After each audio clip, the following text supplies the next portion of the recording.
Hello, my name is Estelle Smith, and today I'll be presenting our CSCW 2021 paper titled "What is Spiritual Support and How Might it Impact the Design of Online Communities?" And I'd like to get started by introducing our research context.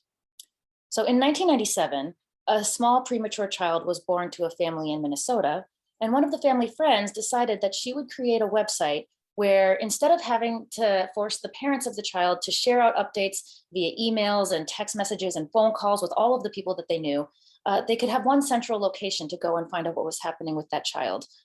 And this was the beginning of what is now known as Caring Bridge, a nonprofit organization based out of Minnesota. So CaringBridge offers a health journal where patients and caregivers can write updates that they share with their community. In response to these updates, people that are visiting the CaringBridge site can leave supportive comments so that the patients or the caregivers can receive that support in exchange. And this type of mechanism is present across a whole different variety of online communities. So CaringBridge, Facebook, Instagram, Reddit, and others, where people, that basic mechanisms of support exchange is built into how the platform functions. And these types of online communities have been studied from the perspective of user retention and engagement, patterns in supportive exchanges, linguistic features of the health information, as well as end of life and digital legacy. And when people are studying these types of communities, they've very consistently used a typology of support developed by Cutrona and Sir in 1992, which mentions 5 different types of support, including instrumental, emotional, informational, network, and esteem support. However, in 2020, we published a paper that showed that CaringBridge users actually consider prayer to be a super important form of support to them. And this should also be considered when we're talking about analyses of online health communities. So on CaringBridge, users both write about prayer more than any other form of support, and they also rate prayer support to be the most important form of support to them as they're going through these types of health crises. This lines up really nicely with the medical literature that suggests that when people are going through these types of life-threatening and sometimes even terminal health journeys, spirituality and spiritual care become extremely important to them. So beyond the numbers, what does this finding about prayer point to? Well, sometimes prayer can be considered as part of a religious belief system, so institutionalized practices, rituals, and values. But religion is actually considered to be a subset of spirituality. So spirituality is a broader and more distinct form of thinking about how people interact with their spiritual nature. And this is a definition that is widely used in the medical literature when people are thinking about how to describe what spirituality is. Spirituality is the aspect of humanity that refers to the way individuals seek and express meaning and purpose, and the way they experience their connectedness to the moment, to self, to others, to nature, and to the significant or sacred. So beginning from this definition, we decided to ask the research question, what is spiritual support? And how might that affect the design of the communities that these people are going to? In order to answer this question, we conducted focus groups with 4 CaringBridge stakeholder groups, including CaringBridge users themselves, spiritual and religious leaders, healthcare workers, as well as CaringBridge employees. And for the first 3 groups of people, we recruited participants of diverse beliefs, and we used 4 structured activities to get at this concept of spiritual support. The first activity was a structured conversation where we asked the group members to define what spiritual support meant to them. The second activity was based on that definition to complete a brainstorming session to come up with as many possible ideas as they could about ideas related to technology that would help them to feel that type of spiritual support in an online space. Next, we asked them to take some of their favorite ideas and to sketch those ideas out through a rapid prototyping exercise.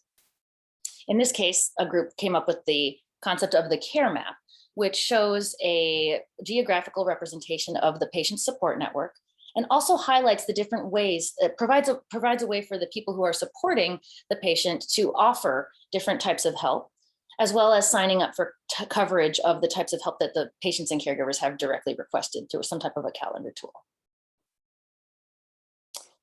Finally, in addition to the sketching exercise, we also gave people the opportunity to build physical prototypes. So we gave them bags of stuff and asked them to actually build the prototype that they were interested in. So in this case, this is an example involving a patient and a caregiver who have summoned a therapy dog using digital technology at the hospital. After we collected all these data, we showed the data to CaringBridge in order to understand how CaringBridge interpreted these data and how it might affect the design of the platform. So we provided the spiritual support definitions, the sketches, and the videos, and then we asked employees to reflect and refine the ideas that had come up in our workshops. So the first result that we had was a definition of spiritual support that we hope can be operationalizable for future research in HCI. And this definition has kind of three main parts. The first main part is that spiritual support is a dimension of other types of social support that underlies these other forms of support that have been studied in previous literature, including all 6 of the categories that I mentioned previously.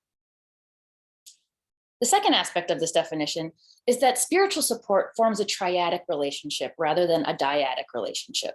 So it brings in an element of whatever is considered to be significant or sacred to the individual who is receiving the support. And the final aspect of this definition is that spiritual support is experienced mutually. So it's not that providers and receivers it's not a one-way direction. It's actually both groups feel supported through the interaction that is occurring.